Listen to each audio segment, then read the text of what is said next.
Good morning students. आज हम लोग पढ़ेंगे केमिस्ट्री 11th क्लास का। आज हम लोग पढ़ेंगे, हम लोग का टॉपिक है समस्थानिक, जिसको बोला जाता है आइसोटॉप्स। तो आइसोटॉप्स क्या होता है देखते हैं। तो एक तत्व के ऐसे रूप जिनमें उसके प्रोटॉनों की संख्या समान होती है और उसका जो भार या द्रव्यमान होता है अलग अलग होता है, समस्थानिक कहलाता है। कहने के तौर पर हम लोग बोल सकते हैं कि एक तत्व के ऐसे अलग अलग रूप जिसका परमाणु क्रमांक समान होता है और परमाणु भार अलग अलग होता है, समस्थानिक कहलाता है। एग्जाम्पल के तौर पर देखते हैं हम लोग हाइड्रोजन के 3 समस्थानिक। उदाहरण के तौर पर हम लोग देखते हैं हाइड्रोजन के 3 समस्थानिक। तो हाइड्रोजन के कौन कौन से 3 समस्थानिक है? तो हाइड्रोजन के 3 समस्थानिक है, प्रोटियम, ड्यूटेरियम और ट्रिटियम। तो इसमें तीनों का परमाणु क्रमांक या प्रोटॉनों की संख्या समान है तथा तीनों का द्रव्यमान अलग अलग है। तो बोल सकते हैं कि एक तत्व के ऐसे अलग अलग रूप जिसमें प्रोटॉनों की संख्या समान होती है और परमाणु भार अलग अलग होता है, समस्थानिक कहलाता है। ये समझ में आ गया? तो यहाँ पर प्रोटॉनों की संख्या, न्यूट्रॉनों की संख्या और इलेक्ट्रॉनों की संख्या कैसे निकाला जाता है ये भी देखिए।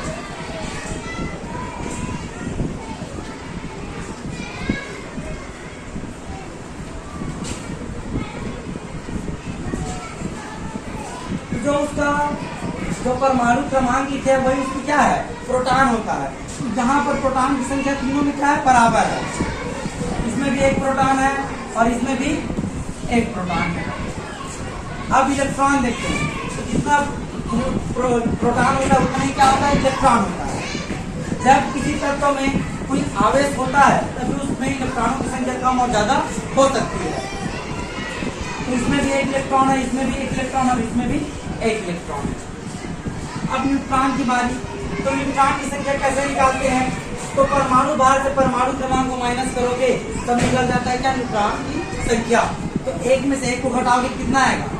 0। तो प्रोटियम में एक न्यूट्रॉन नहीं पाया जाता है। उसके बाद देखते हैं ड्यूटेरियम में हाइड्रोजन, इसमें द्रव्यमान में एक में से एक, 2 में से एक घटाओगे कितना बचेगा? 1। कहने का मतलब क्या है? द्रव्यमान से प्रोटॉन की संख्या को घटाओगे तब न्यूट्रॉन की संख्या निकल जाती है। तो 2 में से 1 को घटाओगे तो न्यूट्रॉन कितना बचेगा? 1। मतलब ड्यूटेरियम में 1 न्यूट्रॉन होता है।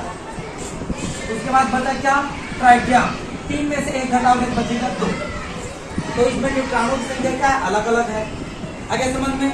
तो ऐसा कौन सा तत्व है जिसमें न्यूट्रॉनों की संख्या 0 होती है? तो हाइड्रोजन के एक समस्थानिक है प्रोटियम, जिसमें न्यूट्रॉन की संख्या 0 होती है। ये हम लोग का हो गया समस्थानिक। अब पढ़ेंगे हम लोग समभारी, आइसोबार। तो आइसोबार क्या होता है?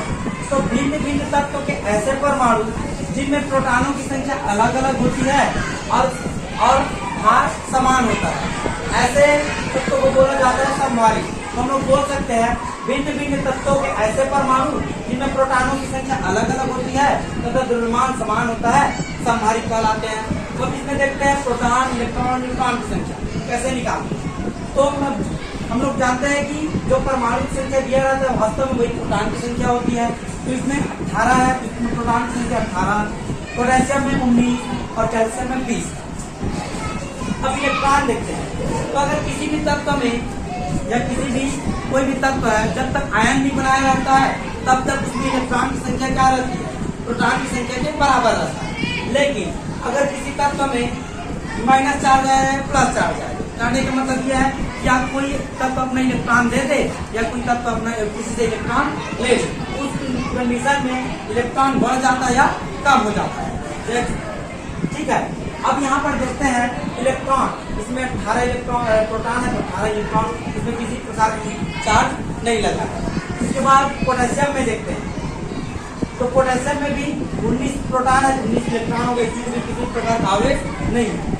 अब कैल्शियम की बारी। तो कैल्शियम में 20 प्रोटॉन है तो इलेक्ट्रॉन भी कितना होगा? 20 होगा, क्योंकि इसमें भी कोई भी चार्ज नहीं लगा हुआ है। अब देखते हैं न्यूट्रॉन की संख्या। तो भार से प्रोटॉन को घटाओगे तब न्यूट्रॉन की संख्या निकल जाता है। तो 40 में से 18 घटाएंगे तो नाइट्रोजन, आर्गन के पास बचा कितना न्यूट्रॉन? 22 न्यूट्रॉन। अब 40 में से 19 घटाएंगे तो पोटेशियम के पास कितना न्यूट्रॉन बचा? 21 न्यूट्रॉन। और 40 में से 20 घटाएंगे तो बचेगा 20। तो 20 न्यूट्रॉन किसका है? कैल्शियम का। ठीक है।